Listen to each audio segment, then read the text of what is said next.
In some ways he was my mirror, in some ways he was my opposite.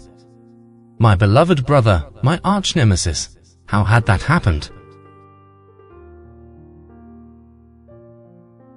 Being royal, it turned out, wasn't all that far from being on stage. Acting was acting, no matter the context. I heard the story of what my father allegedly said to Mummy the day of my birth. Wonderful.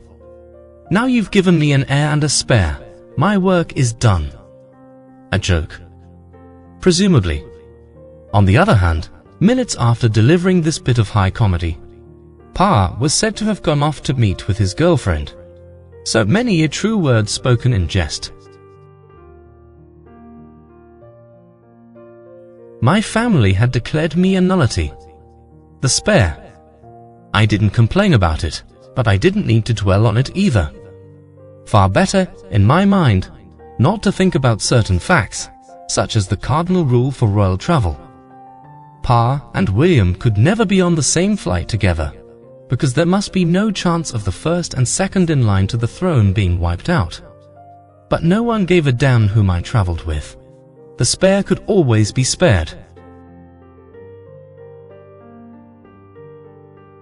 The heir and the spare, there was no judgment about it, but also no ambiguity. I was the shadow, the support, the plan B. I was brought into the world in case something happened to Willie. I was summoned to provide backup, distraction, diversion, and, if necessary, a spare part. Kidney, perhaps. Blood transfusion.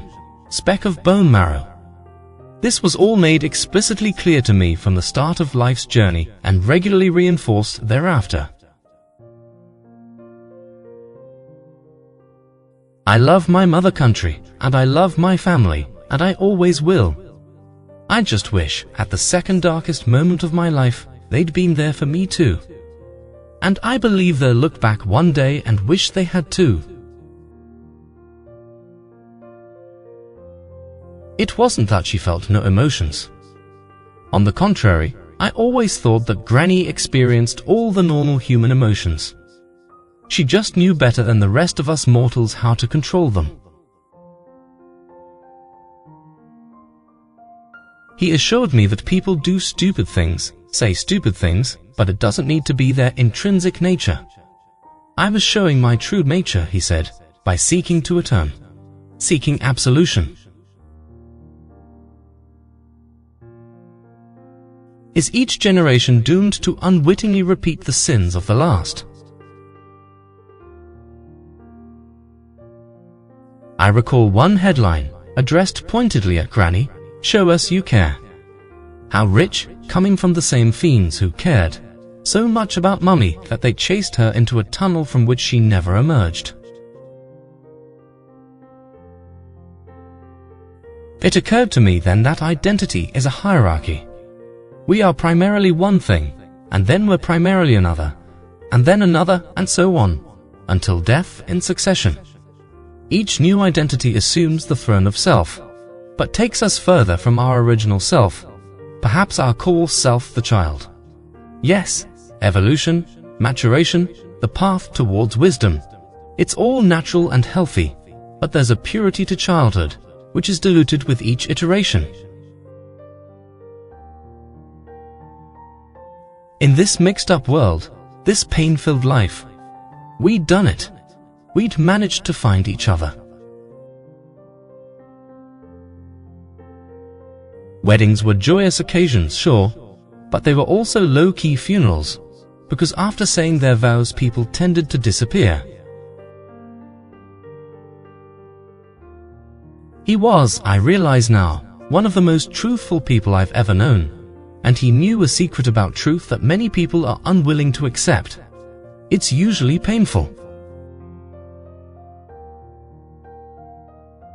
No one had an answer for a boy actually seeking external pain to match his internal.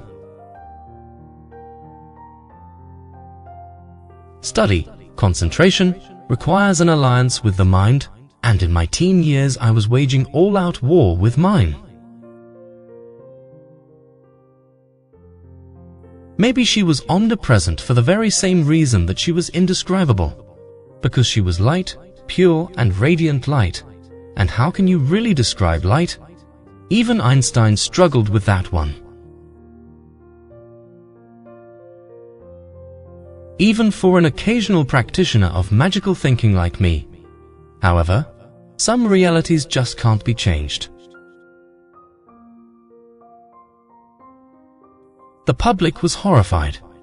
If journalists could use the mighty powers vested in them for evil, then democracy was in sorry shape. Willie. Africa was his thing, he said. Besides, I wasn't crying because I believed my mother was in that hole. Or in that coffin.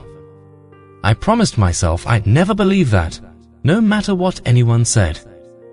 No, I was crying at the mere idea. It would just be so unbelievably tragic, I thought, if it was actually true.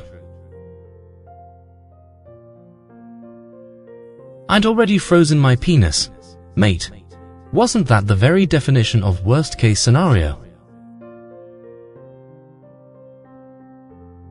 Grief is a thing best shared.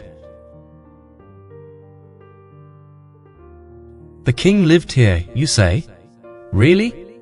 I stood in one tiny room with loud furniture and shag carpet and thought, the king's interior designer must have been on acid. Even working a crowd, you always kept a discreet distance between yourself and them. Distance was right, distance was safe, distance was survival. Distance was an essential bit of being royal. No less than standing on the balcony, waving to the crowds outside Buckingham Palace, your family all around. Isn't defending each other the first rule of every family? The fonder the memory, the deeper the ache.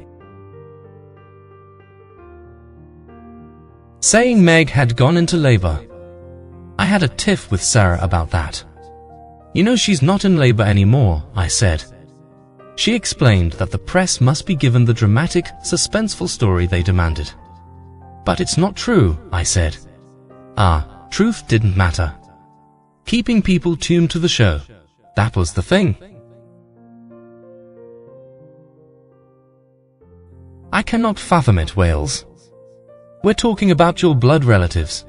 Does that mean nothing to you? Less than nothing, sir. Even when you stop being a soldier, you don't have to stop being a soldier. Ever. This was a full-scale public rupture, and it threatened to become irreparable. And to you, the reader, thank you for wanting to know my story in my words. I am so grateful to be able to share it thus far.